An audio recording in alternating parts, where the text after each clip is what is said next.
But Okay. so for our intro, Yeah. we could do something where like you would say, "Welcome to iCast Vicious Mockery." Okay. Should I do that now? Yeah. Welcome to iCast Vicious Mockery. Then I say something wacky, Okay. like I don't know, like I say, "Welcome to iCast Vicious Mockery." That's pretty wacky and out there. Well, you are then mocking me. Right. Right. I get Yeah. it. Okay. Uh, but you can also be flattered because of the whole mimicry, whatever. Yeah. Yeah. Yeah. And then you say who you are, Mm-hmm. Yes, I'm Stone Cold Steve Austin. right? He was my favorite wrestler as a kid because I got first names and last names mixed up. Oh. Um, So you so thought, I thought he had the same name as me, yeah. but his name is Steve, Right. not the same name as me. It is the same name as my favorite Smash Bros character. Anyway, Oh, though, yeah. Yeah. um, because you can name him whatever you want in Persona 5. Um, Oh, you named him Steve. no, I didn't name him. I haven't played it. Oh, got it. But well, I guess you can cut in Smash Bros. You can name your character basically whatever you want by using the little name thing. I don't know if that really counts. Anyway, then I would introduce my. So the other thing though is I used to think that Michael Jackson and Michael Jordan were brothers, Yeah. Okay. I can see that. right? Like it was so I could not get it. I was like, all right, he's Michael. Yeah. That guy's Michael. Uh-huh. Same name. Yep. My last name is Baker. Uh-huh. My brother Jordan, his name is different than mine. It's Jordan. Yeah. Mine's Austin. Yeah. We got Michael Jordan. We got Michael Jackson. Uh-huh. What do they have in common? They have the Michael in common. We had the Yep. Baker in common. Oh, All okay. right? All Yeah. right? So, of course, if I'm related to my brother, Jordan, Yeah. then Michael Jackson's related to his brother, Michael Jordan. Yeah. Whoa, man. We're all just one big family, I guess. Well, I guess the moral of the story is I found out no, we are in fact all not one big family Oh, because yeah. people kept telling me I was wrong my Yeah. whole life, and then I found out later that like maybe kind of yeah. I'm going to tell you something that I thought as a kid that was really stupid. All right, all right. And I never said it to anybody. I just realized that was stupid later when I thought about it logically. Yeah. Um, Whenever we would go to the store, Mhm. I would notice that Right. my parents would hand over money Mhm. and then they would get money back. Right. And I knew I knew that there was math involved, Yes. but like for some reason the like addition and subtraction, like I knew what they were, I could Mhm. do it, Mhm. like right, but I wasn't like totally comprehending it. So I thought that whether you gave them too much money or not enough, you got the other back, like you got it back. Mhm. And I was like, dude, is everybody in the world stupid? That's all you have to do to make money is you go to the store, and then when you go to buy stuff, you just don't give them enough, and then they give you the difference back, and then you have more money. And I thought that for the longest time. I was like, man, that's gonna be my job. Well, it seems like that worked out. Now today we've got oh boy, do we have some great stuff for you. Now this isn't the order of things, okay? So don't get all mad at me for surprising you with the order of how we actually go, but we have our very first fan generated suggested not really topic. This one was a magic item, but we'll get to that. Yeah, it was like a submission. Yeah. Yeah, Yeah, like a choke or like a an arm lock. yeah, nice stuff, nice stuff. Yeah. But anyway, we're also going to talk about. I'm thinking we're going to talk about some character flaws today. Character We're flaws. going to Yeah. talk about what's wrong with you. Perfect. Mm-hmm. My favorite. Um, now, so different people approach D&D very different ways. Some people do it almost to like work stuff out that they're going through or things like that. Mm-hmm. Um, and I try not to do that all too much. It's going to happen anyway. Right. Like you're gonna find your life in the game because you're thinking about your life all the. I don't know if you noticed, but you're basically always going to be thinking about your life. That's where everyone's at all the time. Yeah. And if you don't do that, then I don't believe you. Agreed. Yeah. No, absolutely. That's all it comes down to. Absolutely. There's something of you in your character, no matter what. Yeah. Or it's a reaction to you, and they're opposite in some way. Like they're so you create your foil, right? Almost. Yeah. That could be it too. Yeah. You know what? So here's an interesting thing. A lot of people. This is a digression, but a lot of people end up inheriting negative qualities from their dead spouses, things that they perceive as negative. Okay. All right. So listen, it's crazy how this works. And I don't know, maybe there's no actual studies of this or anything. Probably not. I wouldn't think so. It sounds crazy. But the way that it kind of goes is like this. They complain either internally or externally about this thing that their spouse does. Everyone else is like, is it really that big of a deal? I'm talking small stuff. I'm talking speech mannerisms and things like that. Okay. Everyone's like, is that big of a deal? And they're like, well, I mean, not consciously, but they think like, I'm going to prove it's a big deal. And they adopt that mannerism. Oh, to be like, see, isn't this annoying? Yeah. Yeah. And it's more common when when the spouse has died or when they get divorced or things like that, when they're separated. It's more common for that to start happening because they think about it a bunch, like you're still stuck on that.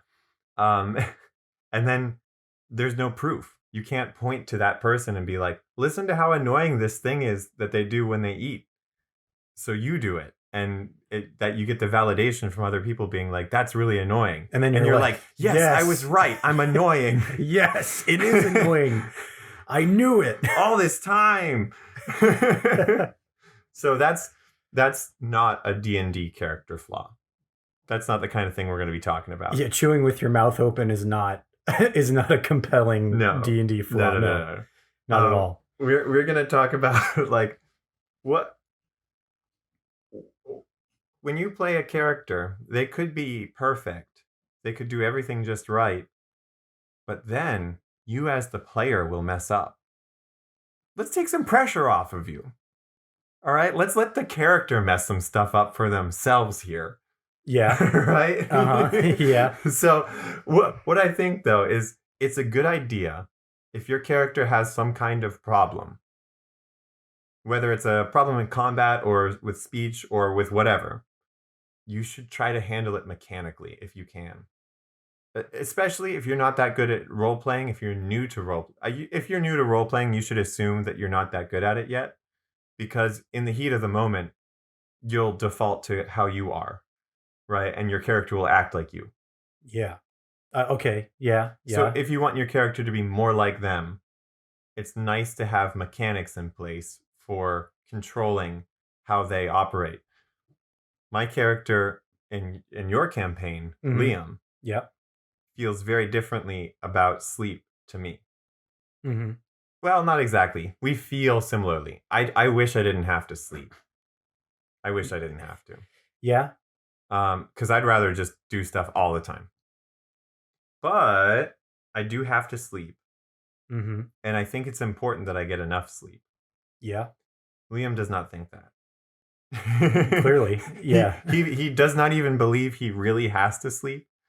And he's willing to stay up, like he'll stay up for 20 30 hour stretches, sleep for a couple hours, and then stay up for that long again. I don't do that to myself anymore. Well, that's good. The cool thing though about the way that you do that is I never tell you to, right, or even ask. You always just do it on your own. Every night of sleep, you roll dice to see if you stay up all night or not. I think that's cool. Now I'm going to describe the rules that I use for that, because sure, yeah, I'd love to know. I want to go through the process of how I came up with this. I don't want Liam to die. Of course not. from lack of sleep because that's stupid. Yeah, that would be really stupid. I want him to eventually die. Everybody dies in D&D. Come on. But You're not playing the game if you don't. But that's a really dumb way to go as a player character. Maybe it could be interesting if it was somebody else. But actually, you know what? That could be kind of, you could play like a Freddy Krueger villain, and like all the player characters have to stay up and whatever. Anyway, it doesn't matter right now. We'll put that one in the store that one in your memory bank, lock it up, and we'll. There are monsters for that. There are, yeah, that is true. So I've looked through the monster manual a couple times. So yeah, I've got ideas. Anyway, so I don't want him to die from it, but I want him to stay up because he's like busy, right? Like, and he has this stuff to do. Mm-hmm. Yep. So the way that I've done it is, if he has something he's currently working on, it's more likely that he's going to stay up. If he has nothing that he's currently working on, he might get bored, figure something out, and then stay up all night working on it. That happens too. All right. But the way that it actually goes, let me see if I can pull up my full rules for it, because that would be helpful to look at. But it's basically like this. I start off with a D20. Yeah. And if I roll 18 or no, not 18. Oh, it depends. That's what it depends on. It depends whether he's engaged in something or not. How high of a DC it has, basically. Mm-hmm. All right. If he doesn't have anything to do, then I think he only needs an 11. 10 or higher for sleep. So it's above a 50% chance. Yep. 55%. Yeah. Mm-hmm. If he is really busy with something, he needs an 18 or higher to sleep. Oh boy. Okay. So it's very unlikely he'll sleep. Except I add a D8 for each point of exhaustion that he already has. Okay. Yeah. So by the time he gets to 5 points of exhaustion, the minimum roll is a 6, which is scary, but the average roll is pretty high. Yeah. I mean, what would it be? It's the average roll is 24 or something. I didn't really do the math there, but yeah, 24 is the average roll. And I'll take 24. It's so likely to be around 24 that he's probably going to sleep and he won't kill himself by accident. Yeah. But also, for each level of spells that he's used, like first level slot, second level, it's another D8 on top of that. Because mechanically for combat, I don't want him to be useless in combat, even though he is less useful when he's exhausted. It's just how he works. Yeah. But I don't want him to be totally useless and have no spells prepared. So if he used all of his spells up, he's got to sleep, hopefully. That makes sense mechanically or lore wise too, because casting spells, it's tiring. Yes, it would be tiring, right? Yes. Exactly. So it's not that he is more likely to want to sleep either. It's just like his body just gives up and he'll fall asleep on his work, which is how he usually sleeps. So just a point of clarification: when you say that, like, if he has used a first and a second level spell slot, are you saying that you add 3d8 then? Or no, if he uses a first and a second level spell slot, that's 2d8. Okay. Yeah, one for first level, one for second level. Because he only, I think he can only even get up to 5th level spells eventually as for an artificer. For an artificer, so that's true. I felt like that's 5d8s for exhaustion, 5d8s for spells, and that's a lot. I mean, with both of those, that's a super high average roll. It's basically guaranteed, but it's not guaranteed. If you he'll never die from exhaustion. Well, if he has nothing to do and he's at the 5th level of exhaustion, and used all of his spells. Yeah, but that's the thing. He might kill himself of exhaustion if he's like really onto something. Yeah, he is the kind of person who would possibly do that. Yeah, absolutely. Absolutely. You've really come up with a system here. Right. Yeah. That's cool. No, I like it. I like it. I don't remember. Awesome. I think we were in the middle of combat, and I was like, I should probably. It was like back when Liam's moves were really simple, and so my job every turn was, all right, fire the Eldritch Cannon, and I'll walk this way if I need to. Yeah. things get more complicated. So I'd wait higher for levels. everybody else's turn, and then I'd be like, okay, real quick, I'm just gonna. Oh, right there. Fire the Eldritch Cannon. Done. Yeah. It's combat can be a drag sometimes when there's 7-player characters. There's always something to do. There's always something that you That's can come true. up with. Good. That's fine. That's true. There is always something to do. That's true. But all right, so that's one character flaw. Doesn't make Liam a bad person. He actually does it because he works so hard. He's such a hardworking individual. Right. Right? Like, Yeah. so, and there are character flaws that are literally like, my character is just a messed up dude. Yeah. Which maybe we'll come up with some of those or you know, help tell you some of those. Or actually, you know what? Mm-hmm. Here's my next one. Okay. So this is going to be another tip for coming up with some good character flaws. A common one is, oh boy, I'm a kleptomaniac rogue. When I hear that jangle jangle, I just can't help my fingers walk right over. Yeah. Yeah. Really common. Mm-hmm. What I recommend is, you know, if you're within 5 feet of somebody new for more than a few seconds, maybe give yourself a little like if you realize like, oh, I'm standing close to this person for a little while, I should probably roll and see if I tried to steal something. Mm-hmm. That's a good way to do it. But here's an even better thing. Instead of making your rogue a kleptomaniac, make your paladin a kleptomaniac. Yeah. Yeah. Right? Yeah. Just use the wrong one. Just take something from a different, like that seems like it fits with a different class, stick it on your character. Now that person is just, I mean, that's bizarre. A paladin is like, you're almost always lawful good. Mm-hmm. Right?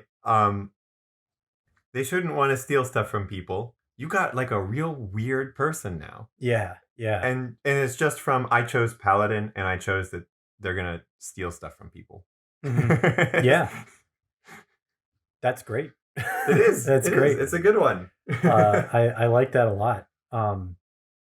So you don't have to be too original when coming up with character flaws.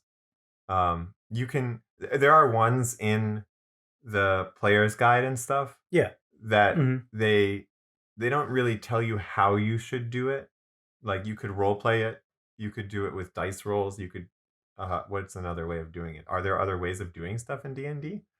Man, D&D is all about rolling those dice, man. Yeah. I think that's a great way to do it. Yeah. The other way, an easy way to give your character a flaw too. A really nice way to do it is if one of your stats rolled really low. Yes. And we touched on how to, you know, role play ability scores when they're really high, which is hard. Yeah. But I think that for certain people, it probably is hard to role play really low scores too. Yes. In certain instances, but I think that's fun. And we're talking about you listening. Mm-hmm. I know that you're good at everything. You're right. I get it. You're perfect. You're flawless. Amazing. Maybe you're born with it? Nope. Not going to go there. Not going to do it. But that was going to be the segue into our first ad read here. Let me just pull up the Maybelline is a... No. This episode is sponsored by Maybelline. Our podcast, where you can't see us at all. Yeah. Sponsored by Maybelline. Okay, but so that's I would be impressed by that if you could role play if you were willing and able to role play low stats. Yeah. Like if you have low constitution, maybe you look kind of sickly. You know, right. Maybe you act kind of sickly. Yeah. If you have low wisdom, that doesn't mean you're stupid, but maybe you make some bad decisions. Right. You know, right. Like for instance, a bad decision that you might make is like some con artist comes up to you and is like, "Hey, I've got this for you. Check this out." And they show you their whatever bogus product it is. And you're like, "Those are some compelling facts right there, my good sir. You have saved me a good deal of trouble just now." Yeah. And you should know you are helping the whole world by doing this. And you buy their thing and you Mhm. show it to your party and you explain it to them exactly how he told you, Yeah. and they are like, "What?" Yeah, dude. Why did you need a floor scrubber? We don't even have a house. But listen, this is the best quality floor scrubber. Okay, like listen, it's so good. The bristles, they're made of the finest, Right, exactly, yeah. exactly. Uh, um, so and that's an example of a flaw that is fun, I think, Mhm. and doesn't require any dice rolls. No. That's not like I roll. The thing about rolling dice in a lot of those instances, like there should be moments where if your character is really good at this thing, Mhm. maybe they don't need to roll dice because they can do it, Yeah, Like it's not that hard. yeah, And I think that can also go the other way. Like if your right. character's really bad at this thing, Mhm. maybe they don't need to roll dice because you kind of know they're not going to be able to do it. Right, exactly, you yeah. know? Yeah, like, for instance, if they're bad at holding down alcohol, alright, and you Yeah. guys are all in the tavern, Mhm. and then there's a drinking contest, Mhm. and your character's like, I'll participate a little bit to not make us all look bad or whatever. Like that Mhm. everybody's trying to get you to do it and everything. And they drink like one or two drinks, or I don't know. I don't know what a normal amount is.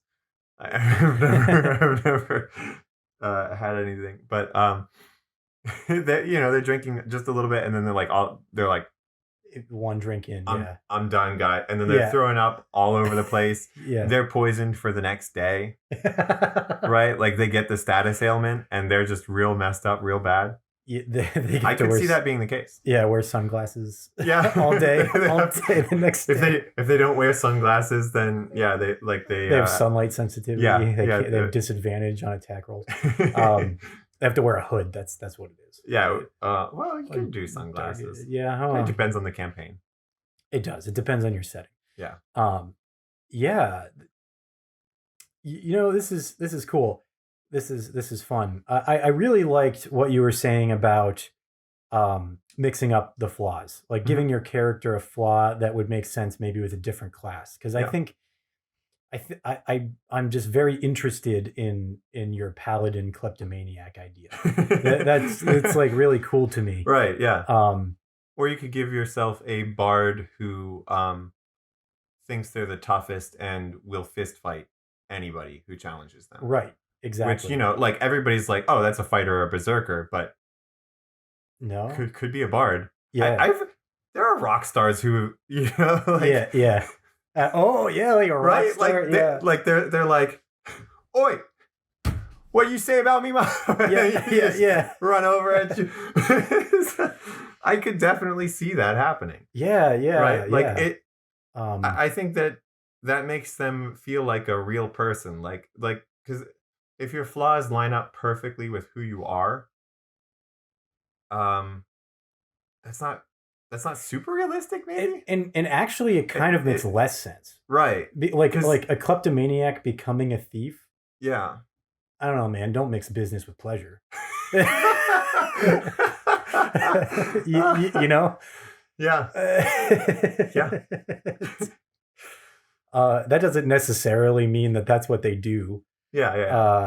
Yeah. And yeah, they're come on. Everybody knows somebody in real life who is not strong, Mm-hmm. like isn't trained or anything, but Mhm. will absolutely fight Yes. like Yes. anybody who looks at them sideways. Like Absolutely. Yeah. so like that's amazing. I love that idea. I'm struggling to come up with any. I was thinking, like I was thinking Bard too, but maybe even Bard is just like like a super serious, gritty, like no nonsense Bard. Mm-hmm. Like they're not jovial. Like they're not there to sing Right. you, like they're not booking taverns. They're poetry reading, Right. like snap their fingers, And if you try to smile or laugh at Mhm. their art, Mhm. you're not taking it seriously No. enough. Yeah. What they're making right here is not to be taken. I love that.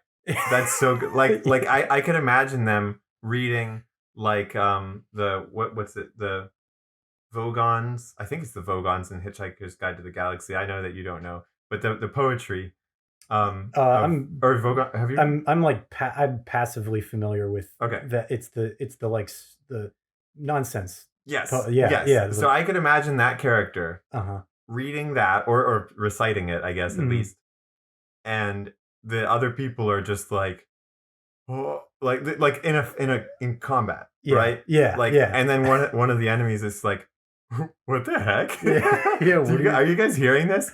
And then instantly, like, Yeah, he's got. He's just he like throws something down on the ground, and he's like, that's that's you're you're done. it. Yeah, yeah, Yes, absolutely. I like that. And let's talk. You know what? Let's Mhm. talk about a combat one. So your Okay. character might follow certain rules in combat. I like mechanics. The harder the rule can be, the easier it is to role play.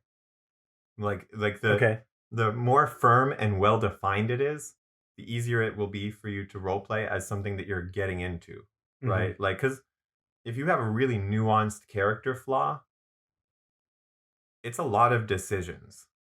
It's easier to make zero decisions Right. than a lot of decisions. So Yeah. when your character, you know, if you've got a fighter who like has to fight the strongest enemy, they're a Goku, Yeah. right? And Okay. like that's all they care about is fighting the strongest person or strongest thing. Mhm. Well, that's an easy rule for combat. Mhm. Your fighter will hang back for a second, look at who's the strongest, Mhm. and when they identify that combatant, that's who they go and try to hit. They Mhm. do not care about the situation. They just care about fighting the strongest thing. Your party can notice that behavior and take it into account. Mhm. You still are going to deal valuable damage. And as a fighter, that's honestly sometimes a really good strategy. You can make your build around that rule, Yeah. right? Like it Well, can work. It can actually be the ideal strategy in a lot of situations. you would have to build around it because Yeah. if you're that kind of person, that means you've been doing that your entire life Mhm. and you're not dead yet, Right. which means that you must be good at You it. must be good at it. Exactly. Exactly. So, uh, like, if that's your rule, though, that's actually almost nice for your party because that's even less decisions for them. That's less things for them to worry about. Yeah. When they see what's the strongest thing in the room, They know. they know where you're headed. Yeah. They can clear the path for you. You know, like Mhm. they know how far or close they need to be to cast enchantments and stuff like that, and to buff you. Mhm. Like that's a lot easier for a lot of people, right? Right, right. Um, and I think that communication during combat is important. Mhm. Um, It but is. Yeah. so you know, sometimes it's nice to already just know what somebody's gonna do. Well, that's the most effective communication, isn't it? Yes. To just know what is going to happen. Yeah, I guess Um, actions speak louder than words sometimes. Absolutely, absolutely. Um, yeah, yeah, and uh, what about and what about the opposite? You know, the a character that doesn't want to fight and doesn't like fighting Hmm. and would rather just avoid it at all costs. Yep. What do they do? You know?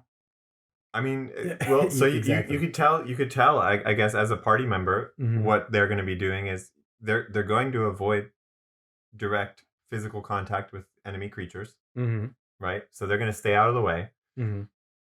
Hopefully they'll cast some buffs and things like that. Yeah, I imagine there'll be some kind of caster. Hopefully you don't have a fighter. like a fighter or a Yeah. ranger or something like I yeah, Well, maybe ranger. Depend. I don't know what rangers get. I don't know what spells. no, I don't, rangers, because rangers you can make a ranger that focuses a little bit more on support mhm, and um tying enemies up, like grappling and right. like limiting their movement Hmm. and their availability.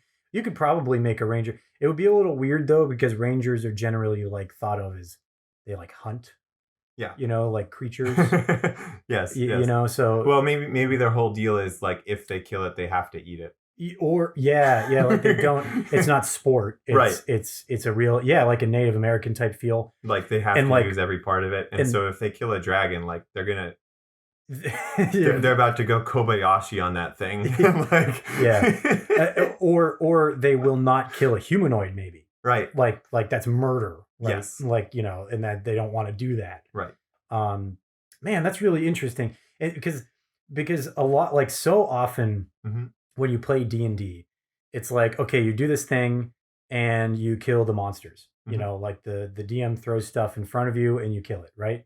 And it's pretty rare to have a situation where you kill something and then like there's a moment where there are consequences to that. Yeah. Rather than reward. It's always rewards. You kill Yes. something, you get a Yes. reward.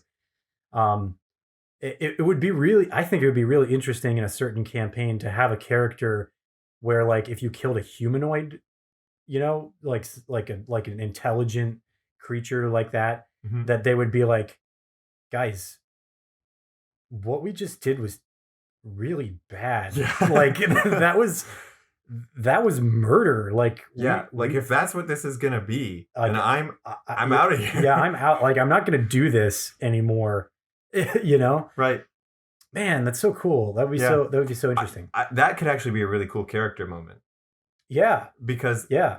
maybe that's when they switch classes and you multi-class Oh, and you into a cleric multi-class into something. or something like Yeah, that. yeah. That would be And pretty then crazy. you fight another humanoid, and then they heal them. They heal them. Oh shoot! Oh no! Because they were like, "We're not doing this again."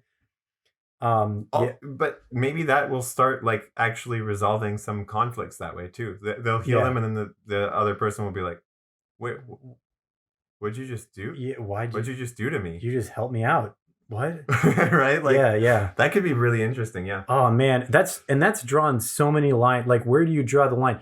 Like a vampire is so much like an intelligent creature with their Hmm. own life. Like, what do you do in that situation? Because I would kill an actual vampire, yeah, like me. yeah, If there were vampires, like if hmm, we were back in vampire times, yeah. I would kill a vampire I, without thinking about it. I wouldn't hesitate. If I I knew that they were a vampire, I think I would too. wouldn't stake through the heart immediately. Yeah. But I'd probably like try to trap them right outside my door because and be like, they can't get in right. without an invitation. And then I'd be Yeah. wait there, and I'd make them wait for a while. Maybe I'd Uh-huh. make them count some stuff on the ground, and then I'd be like, okay, come in, and then as soon as they walk in that door, blam, blam, blam, stab, stab, stab, stab, stab. Right in the heart with the wooden stake. Now in D&D rules, this is interesting. Yeah. That only works if they're in their resting place. A wooden stake through the Actually, heart. I think that's I think that's true vampire lore, possibly. that is true. I Okay. seem to recall it being something like once you've actually basically, you can't kill them. Once you've incapacitated them, you have to put them. Oh yeah. You have to bury them with a stake in their heart to make them not come back. Yes. I don't know if that it sounds even right. necessarily kills them. I think if you take the stake out, they're fine. Yeah, running water Possibly. will incapacitate them too. I think the only way to really destroy them is sunlight Hmm. or something similar, which I think in the rules of D&D is radiant damage. Yes. If you do radiant damage, that kills them. So,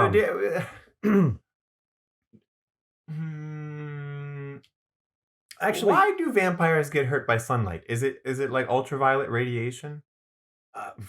Because they don't get hurt by starlight no, or moonlight for that matter. or moonlight. Now, there's not much light from stars that actually reaches Earth. I mean, it's just little dots. I mean, right? it must like be. it's not enough to make it bright out, or anything. It must be UV radiation or It something. must be, though, Like because because that's the thing that from stars is just so like Mhm. sparse. Mhm. Maybe. and that's not reflected nearly as strong off the moon. I guess it can't be visible spectrum, and like anything, because they can use candles and stuff. Yeah. Like Mhm.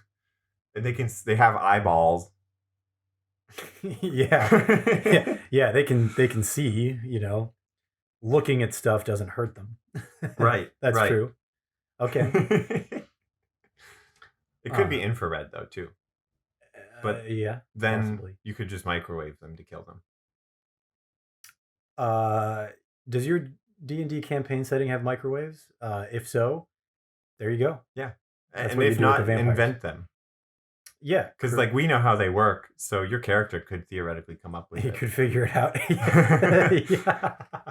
That's what I love. Like in D&D, so Liam right now, he's inventing stuff, Yes. and I'm like, well, duh. Like if you're gonna have something that's like an actual world gun, that's great and all, but like, you could also enchant the bullets. You have magic. Yeah.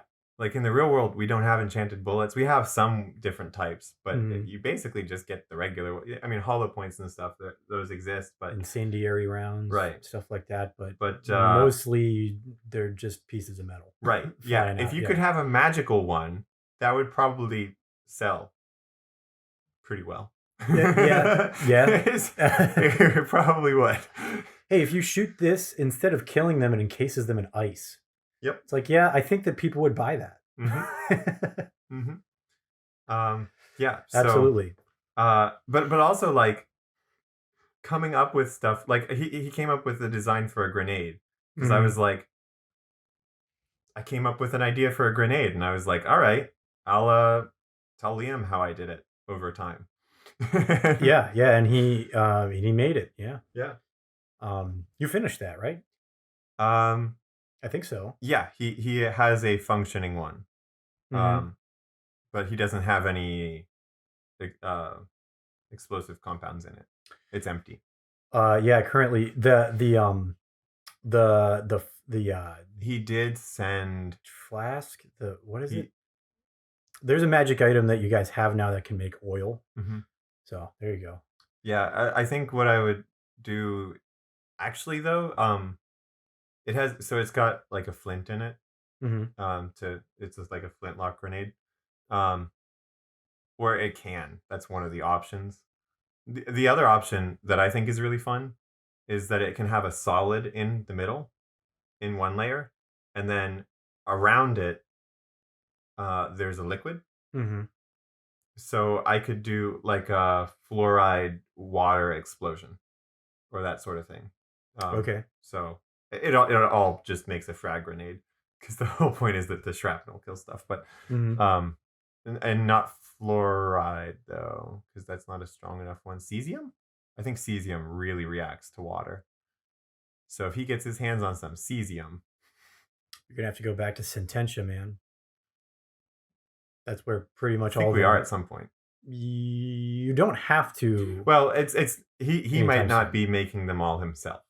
We're going to be setting up a supply chain. I'm going to tell you right now, the fact that you set up your first like business in Sententia was, I don't know if that was completely deliberate or if it was just because that was the first place you went. Yeah. But that was literally the best place you could have done it because that's where all the resources are. Right. Yeah. I kind of figured that based on kind of the idea of how the countries are set up, but I didn't know for sure. I just did it there because it was like that was a good place for him to start. But Liam would have known that. He would have known that if you know, there's this whole thing where maybe he told me. He was like, "Hey, this would be a good idea for you, like get into some business right here." Yeah, yeah. The last big war in the world really was Sententia taking land from Genkaku Laheyord and Taka. And it basically, they stopped expanding as soon as they had control of all the mines.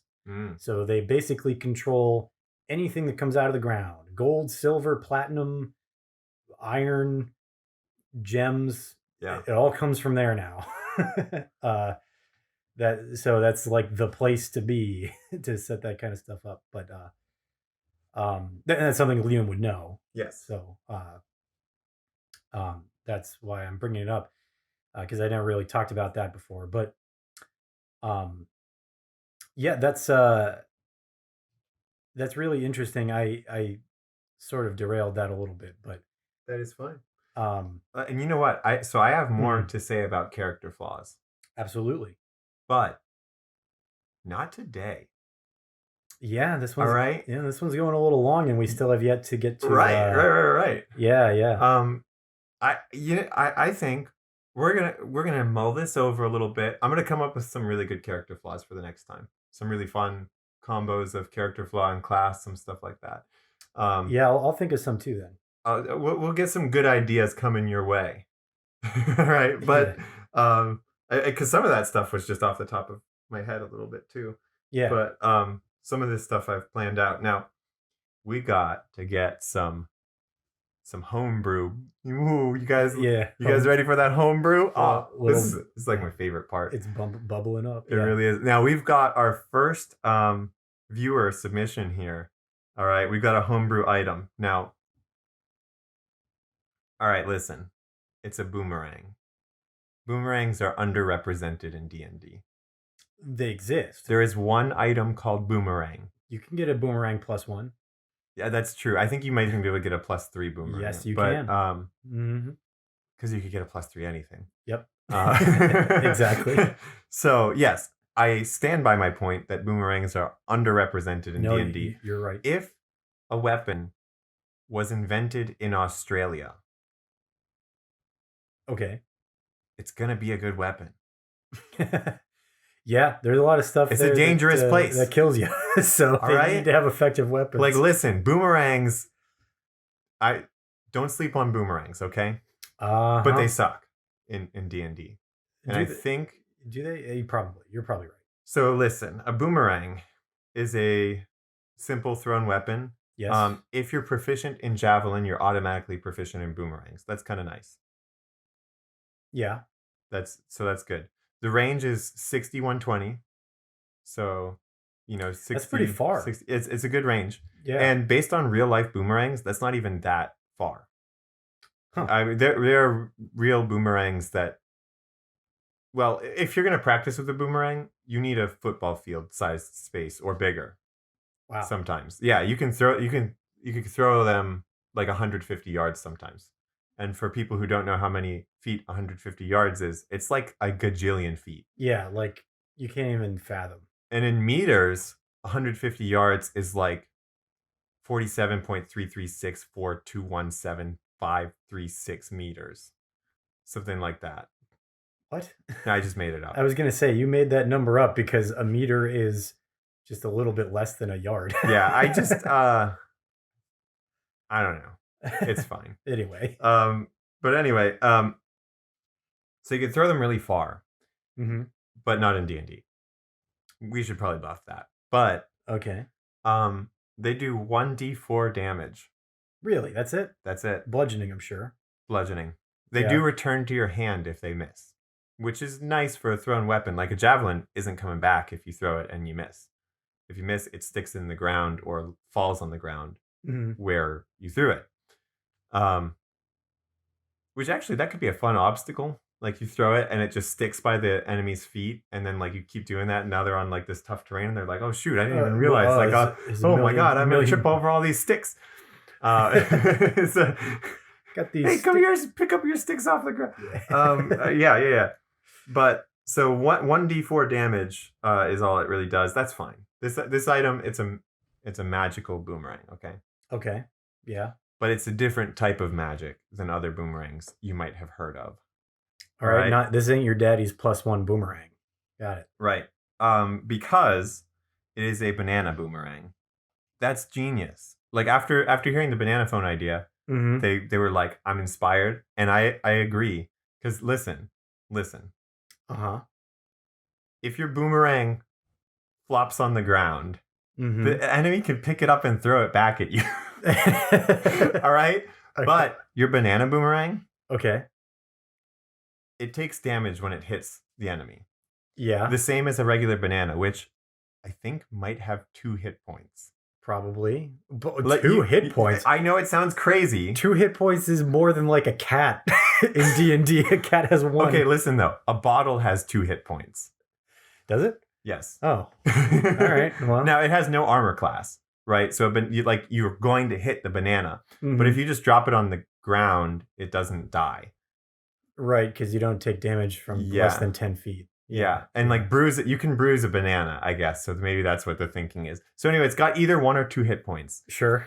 Now, if it does enough damage to destroy itself, Great, it leaves behind a slippery peel on the ground.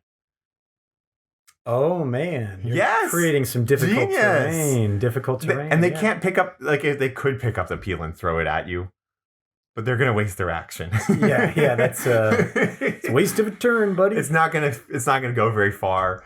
Like, I love it because it takes away the downside of the boomerang. Because the banana boomerang, if you miss, it does come back. It's enchanted. Yeah, but if you hit, now there's a peel there. Right.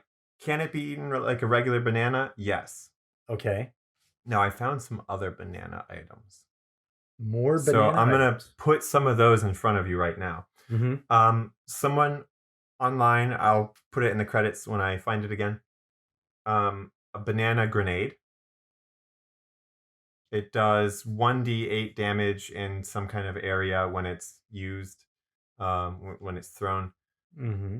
Also, it explodes if you eat it.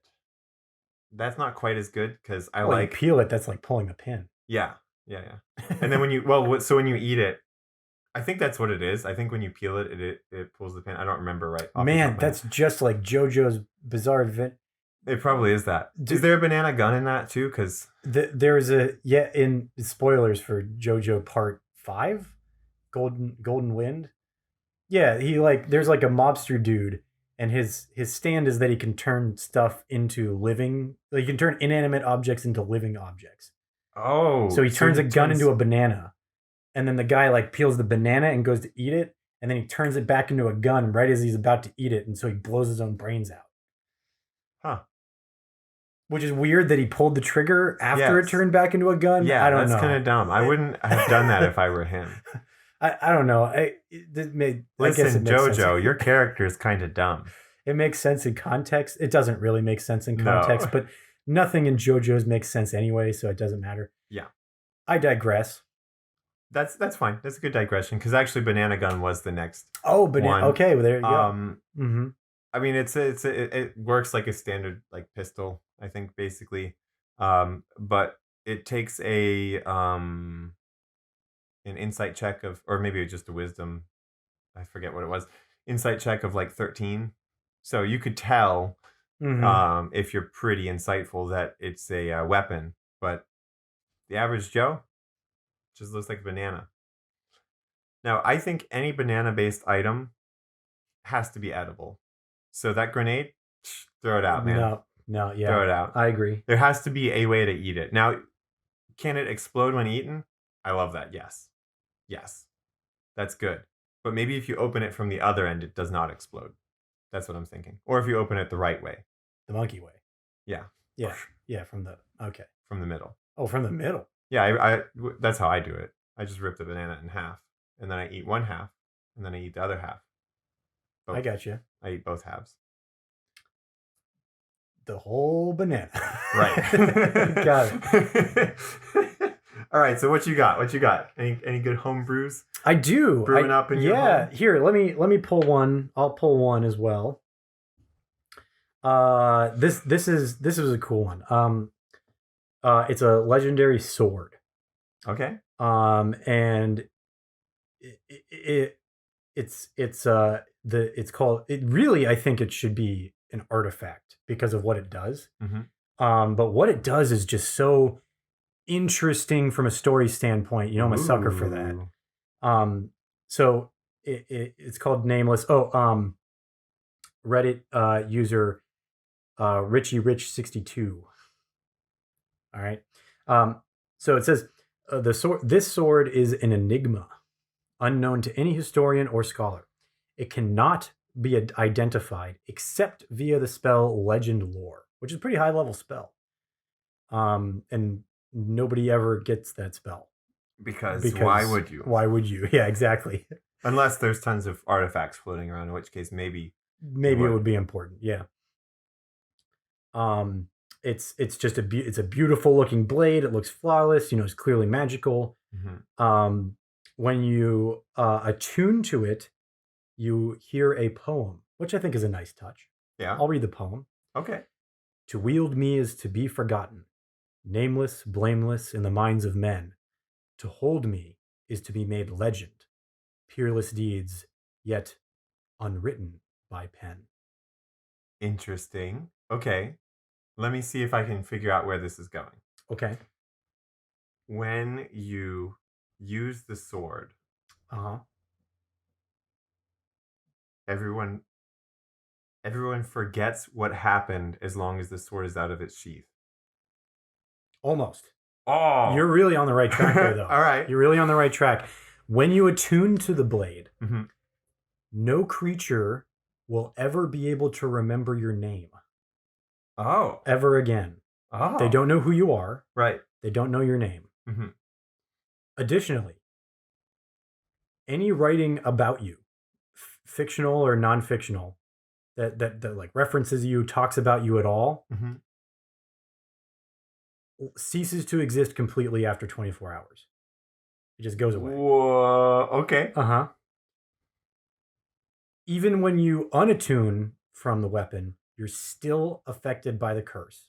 Okay. This is what makes this an artifact. The curse can only be undone by a wish spell.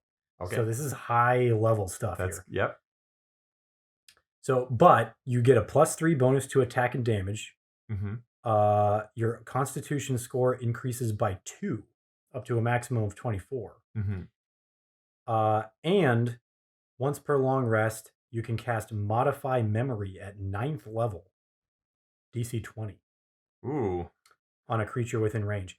That's pretty good. Yeah. Modify Memory.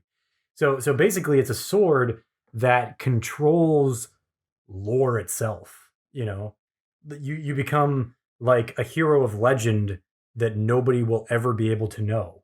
Yes. Which is, I just think that's so interesting, right? Yeah. It's a really cool idea. All right. So listen. Uh-huh. These some One-Punch-Man spoilers coming. Sure. All right. You just be careful, guys. If you watch the anime, make sure you've seen season 2. All if you read the manga, you're fine. Cool. These aren't spoilers for you. If you haven't watched it yet, get off your lazy butt, watch it, and then come back and listen to the rest of this. So, King, his power is that the author protects him. What? Well, so not really. Like, no one said that. Okay. No one has said that that is his power. Uh-huh. But, like, if you look based on the actions of the characters and the story and everything like that, that is what has happened so far. And based on what Yusuke Murata, the mangaka, the one who actually illustrates it, and then one have said about him, it's that he's not going to get any special superpowers. He's not going to like break his limiter or anything like that. That's not his that's not his lot in life. They have something different planned for him. Wow. Right? Like, but okay. It like if you notice, like every time he's almost in trouble, amazingly weird coincidences happen. And it just works out. Yeah. Like the you know, the whole thing where he gets scarred on his face and everything, that's when it starts. And that's like when the whole King legend begins too, and like it's almost the opposite of that weapon. Yeah. Right? Like he has the fame and notoriety and none of the power. And no matter how hard he tries to get rid of the fame and notoriety, he cannot do it. And when he tells people, because he tells people that he has no power, they're like, I see what you're saying. That's really, really deep. That's so, oh my gosh, I can't believe that you would, that's incredible. Like even Bang, one of the other S-class heroes, he's like, you should go on a vision quest. That will help you see from a new perspective of your new elevated status. You've grown. You're something new. It's like, no, that's not what I'm telling you. Right. I'm trying to say that I don't have any powers. Right. No, I've never seen season 2. I never watched it. So this is kind of new information to me. I don't have any context for it. Sounds awesome. It's incredible. I'm definitely And gonna watch it now. so the King engine, Uh-huh. it's like a real thing. Um, it's the sound that you hear when King is about to kick into action, right? Mm-hmm. And people like literally you see some monsters and stuff. They hear the sound and they're like, "Oh, I'm done. Okay, I give up." Wow. What you find out later is that that was his heartbeat. Oh, Like his heart just beats so hard when he's in those situations. He's like he's so nervous. He uh-huh. like he can't even contain himself. He just freezes and he just like and they're like, Yeah. "Oh no. Oh no, he's revving up the King engine. I'm so screwed right now. I shouldn't have done this." He's got this like Uh, aura of power for no reason. And everybody thinks he's amazing and powerful and handsome and like all this stuff. And just wait. I love this idea. Yeah. I love this. Man, one is such a good writer. Yes. Between One Punch Man and Mob Psycho 100. Well, so Yeah. what I love is that he does such a good exploration of like, all right, if you had all this power, Mhm. would you really be happy? The answer is no. No. Every If you time. had all the stuff that came with the power, but not the power, would you be happy? No. Right? Like, Yeah. because 'Cause- King isn't happy either. right. Like, I'm just letting you Mhm. know he's not like he's not living a perfect life or something. If you had the perfect life, Mhm. would you be happy? Some of the characters are there, and like no, Yeah, that's and man. we don't know yet because he hasn't been shown, but it's like kind of heavily hinted that Blast, the number one hero, Mhm. is basically the same thing as Saitama.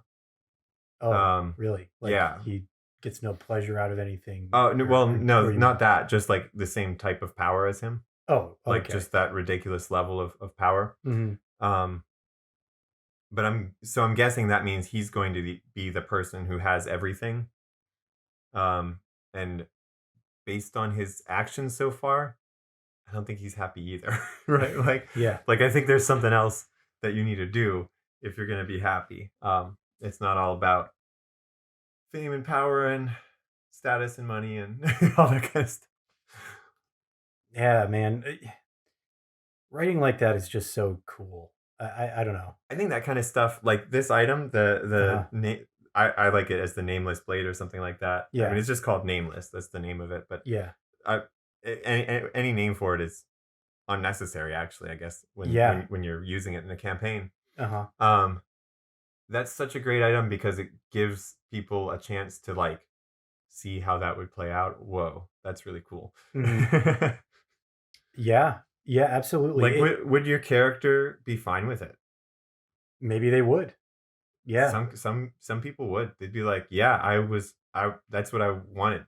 Yeah, I didn't really Like want yeah, people I to can't believe it. This was the perfect thing for me to find. All my life, I have felt trapped by who I am, and Mhm.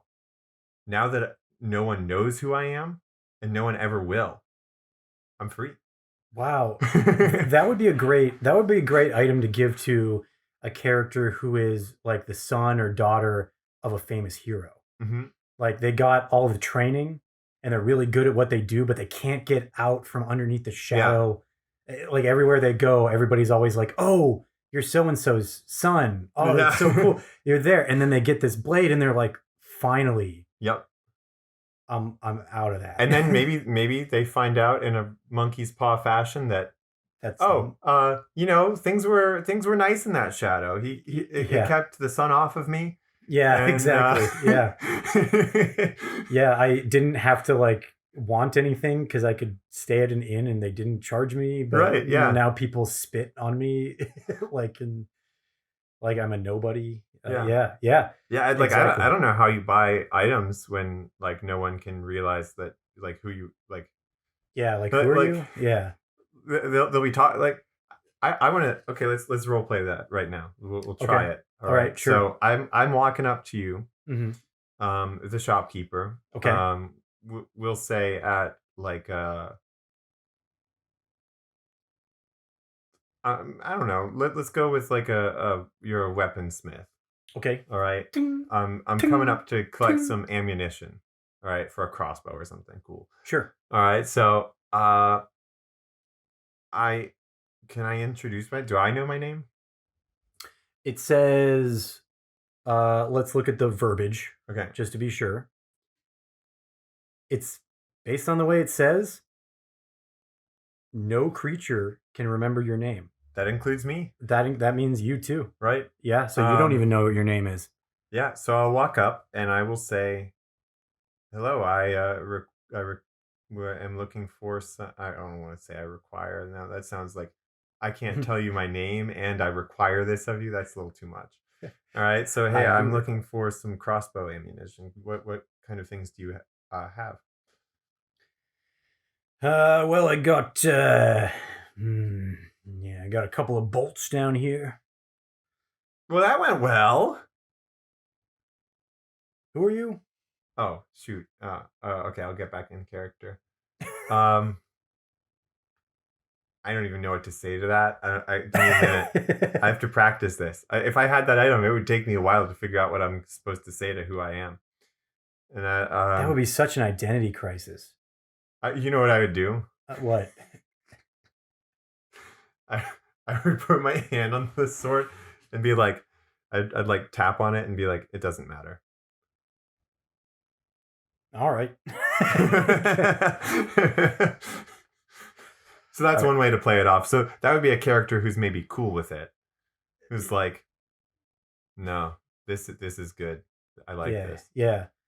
That's got a Western vibe. Yeah. You know, You like walk into town and you're a stranger without a name. I'm just blowing through. Yeah, absolutely. Yeah. Yeah. Now somebody who's freaking out because of it. Didn't notice me. like who are you? Witness like, me. Oh shoot. Where's the name? Yeah, exactly. I was just gonna say it's like the episode of SpongeBob. We threw out his name. We're expecting some points for that one. Name. You know who you are. Name. We threw out his name. Yeah, that's but really, there's a lot of just cool implications with that story wise. You see, one thing I've learned recently, I've spent a lot of time over the past few years learning about watching a lot of things about telling stories, like storytelling. That's one of the things I'm really interested in doing with D&D in particular. And that's one thing that I've learned recently. I've been really pretentious about it, I think, where if there's like a piece of media that I really like and they do an idea, I think I can't do that same thing because then I'm just copying them. Do you ever think I can do the same thing, but only if I do it better? No. Oh, okay. Because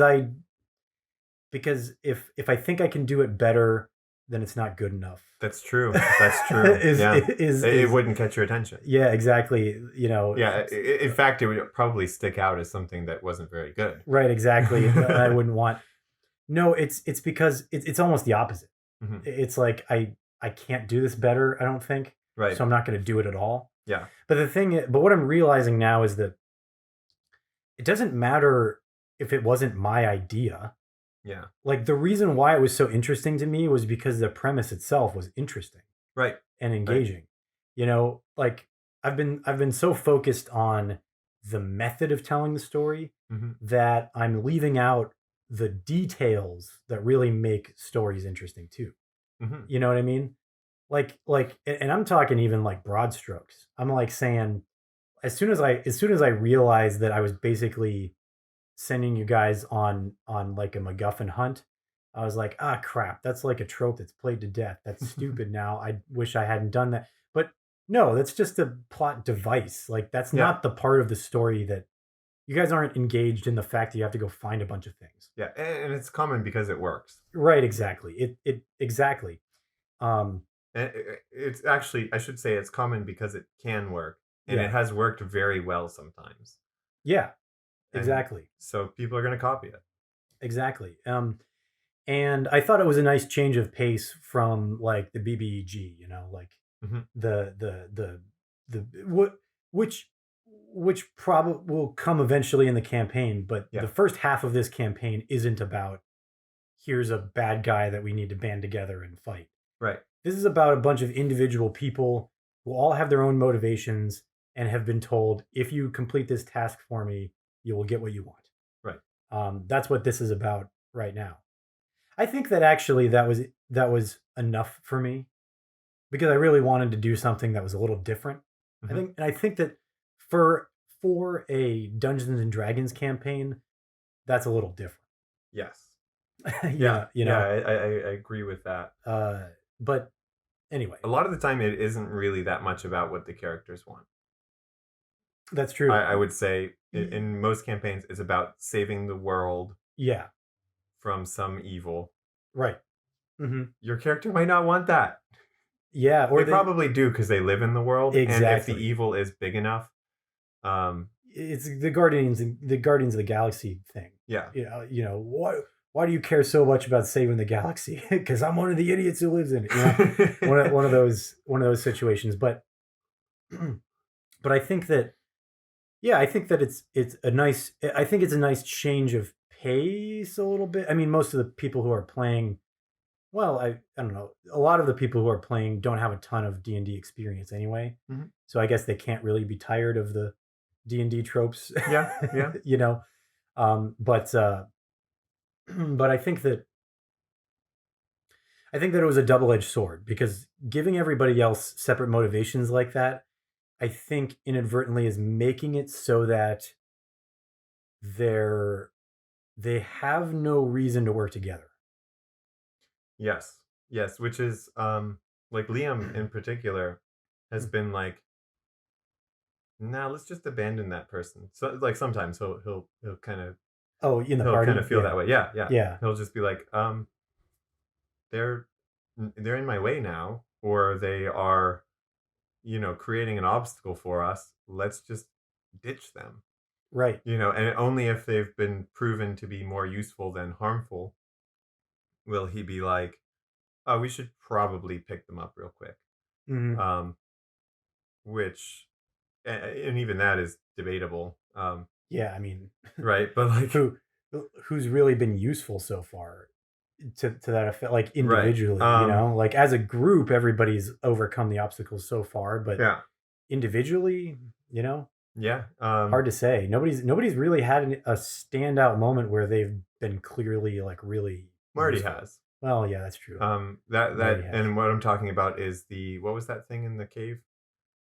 Um, Uh, the thing in the cave. yeah, that I we fought. I forget what it was. um. What kind of creature it was? Oh, it was just a humanoid that was transformed in Was some. it? Oh no, the Oh, the roper. the roper. That's the The guy. rope you're talking about. Okay, when you guys were in the Underdark. Yeah, Yes, the yeah. roper. Yeah, yeah. Yeah. His his first moment of using a rage and Hmm. and beating it up. Hmm. That was very important for the rest of us to have survived that. And there were a lot of situations like that so far, I think, where like had we not had somebody pull out their best things, like we would have all died or whatever.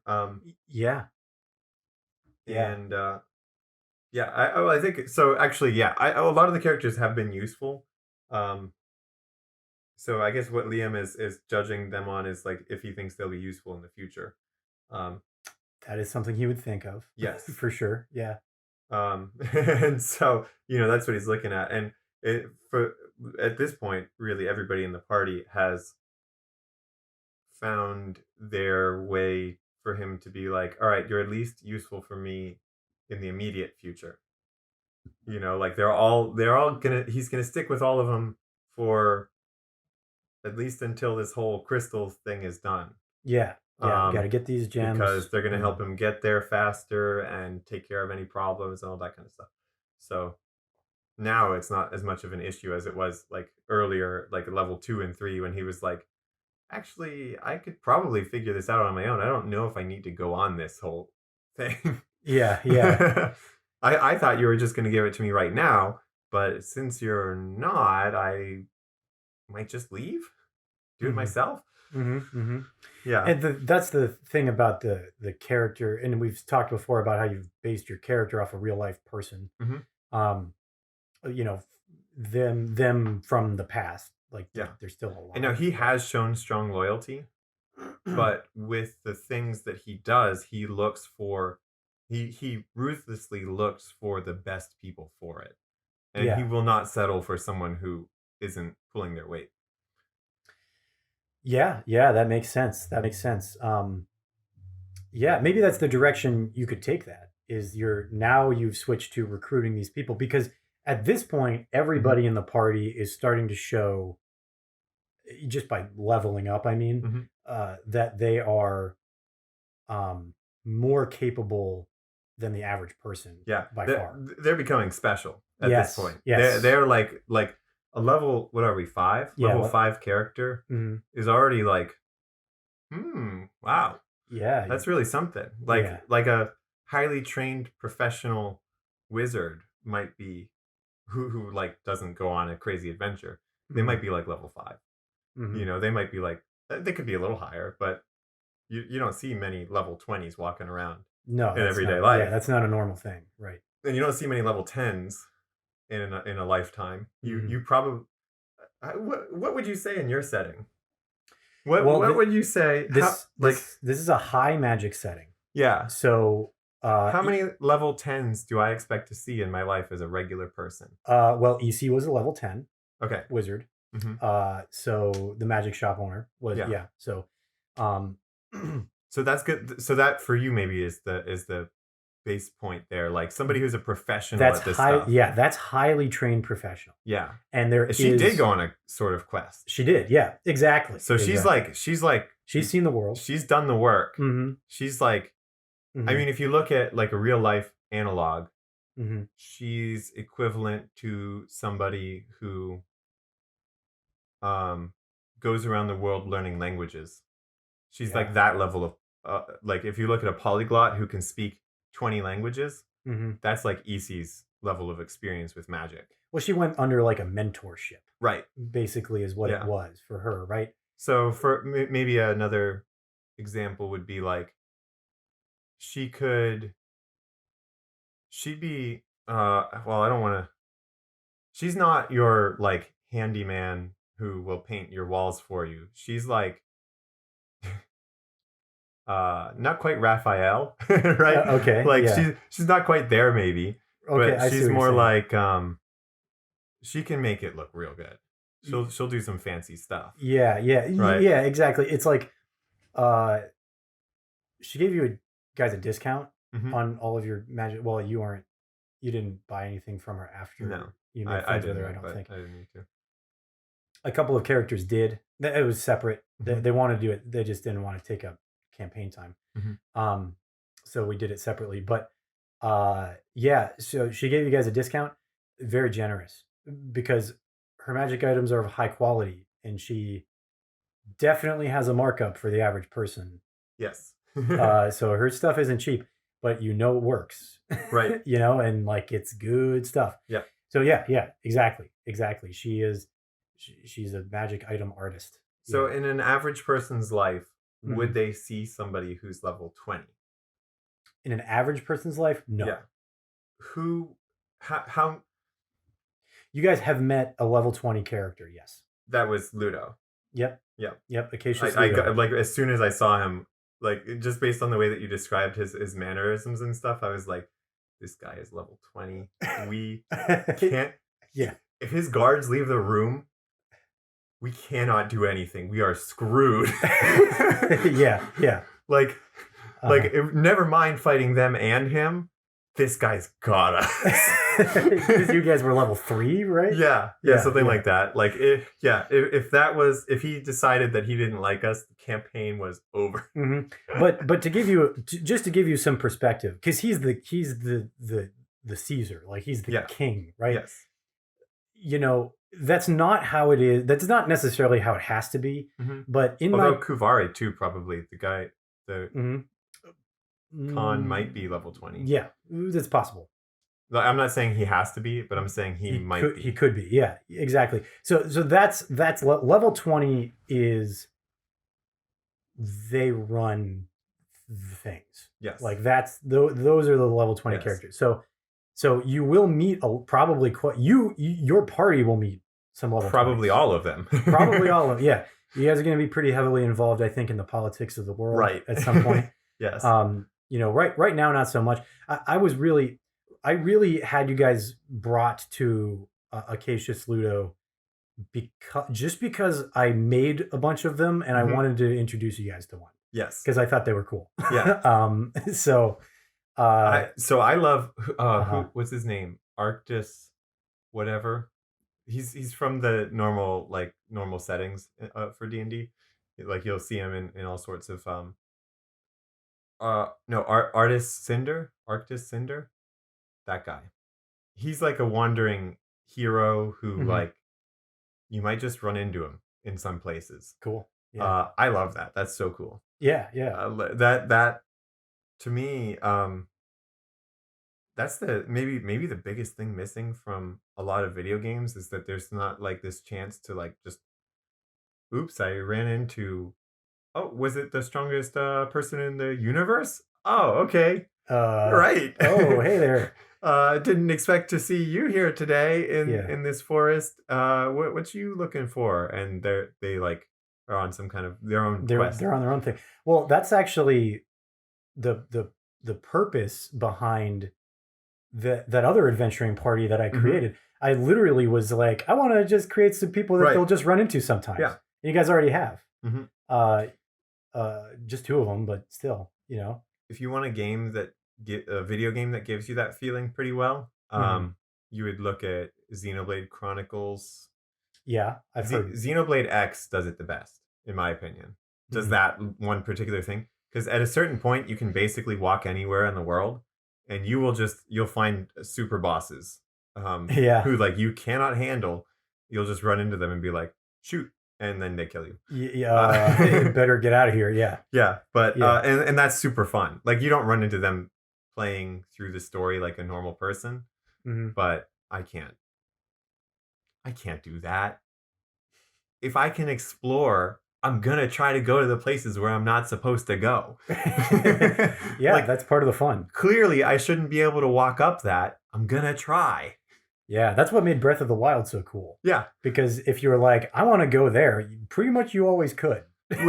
So that feels like it should be a cool thing about D&D, but it's almost like it's too much. You could imagine anything.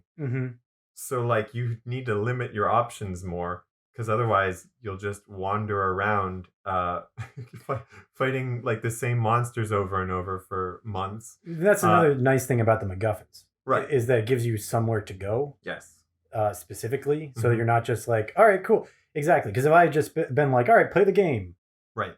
We would have been like, all right, we got to find some kind of thing to do. Exactly. That doesn't which could say something about life too, though.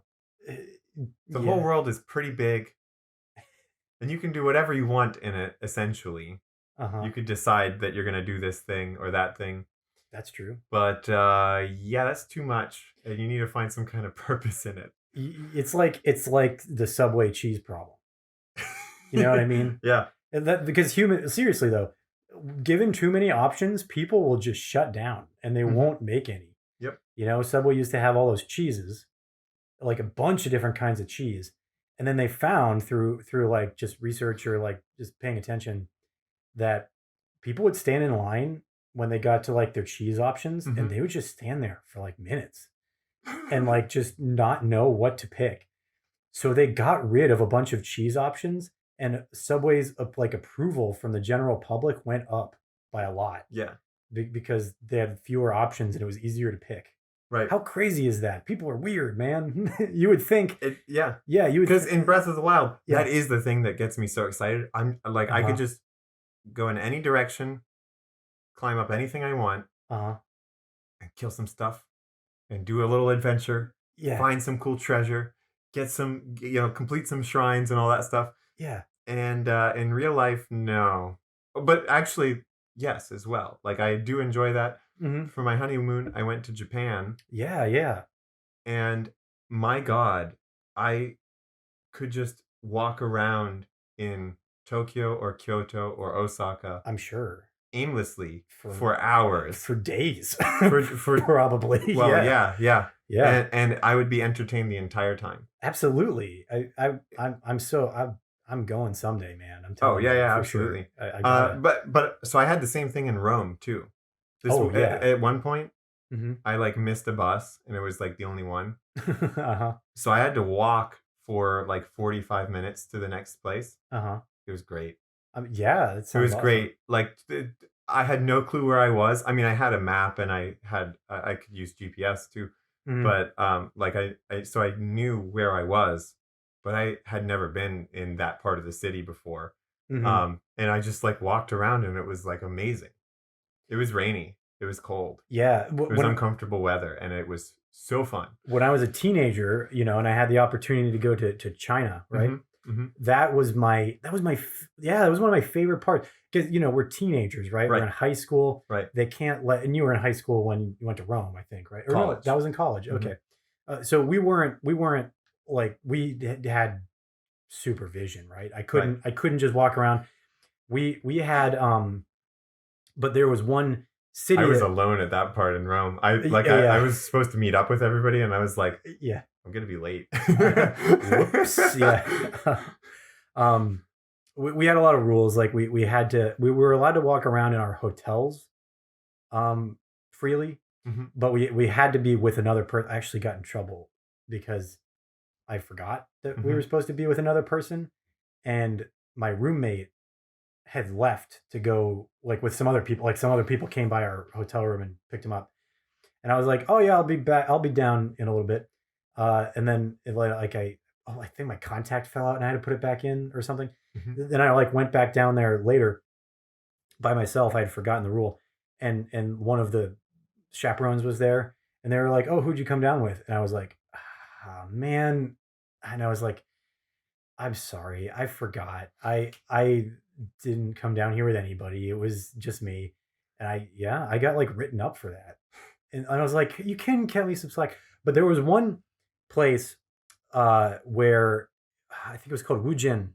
Um, they call it the Venice of China Mhm. because it was just canals and bridges. It was really cool, and the there was no hotel there. It was like the hotel was the city basically, Right. or like the town.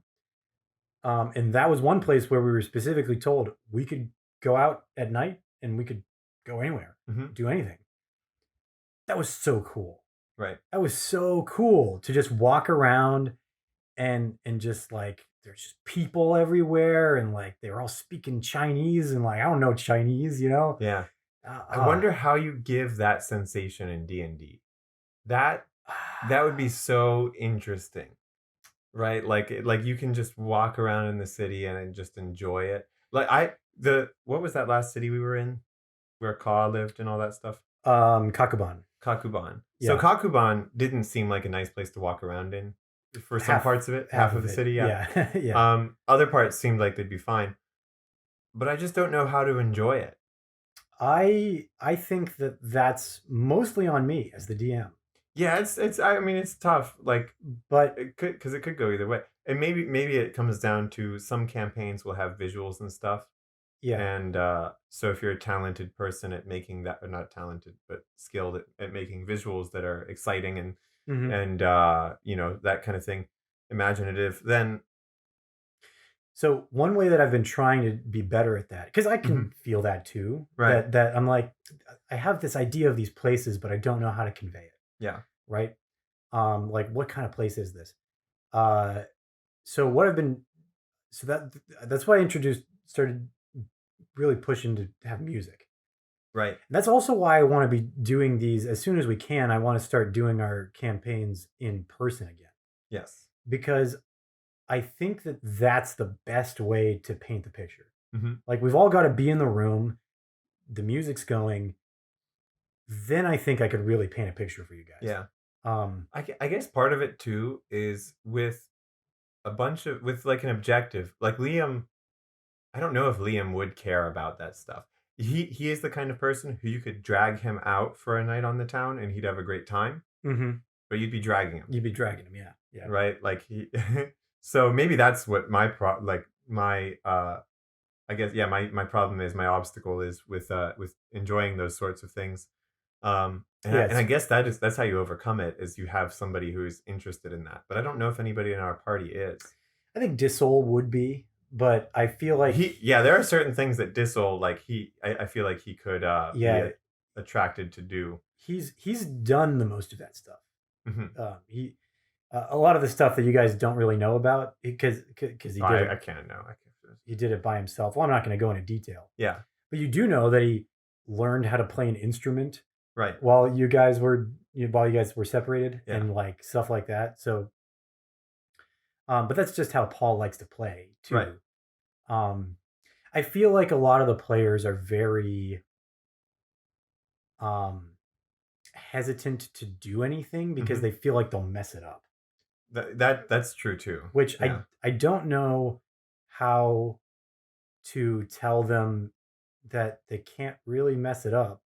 Yeah. You Well, know? so yeah, it's the time pressure. Like, we got to complete this quest. Yeah. And maybe that's because like people just started dying in the first town in Dormium. People were just like dying and dying and dying, and the longer we took to solve the problem, the more people died. Although Yeah. I don't know if we really could have saved any of them either. Maybe the last couple. I don't really. Oh yeah, we were in the Underdark for a long time. We probably could have saved one or two people. Yeah. But it really wasn't much. Like, there wasn't that much we could do.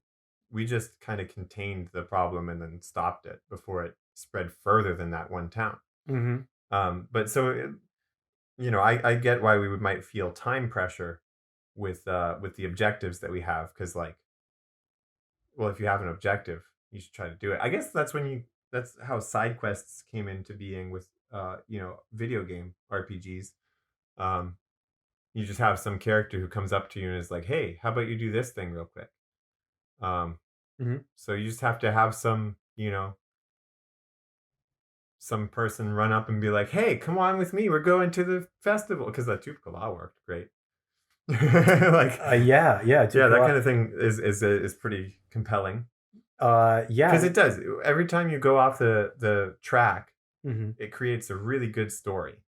Like, just Yeah. a small little contained thing. Maybe that's a good question for the players.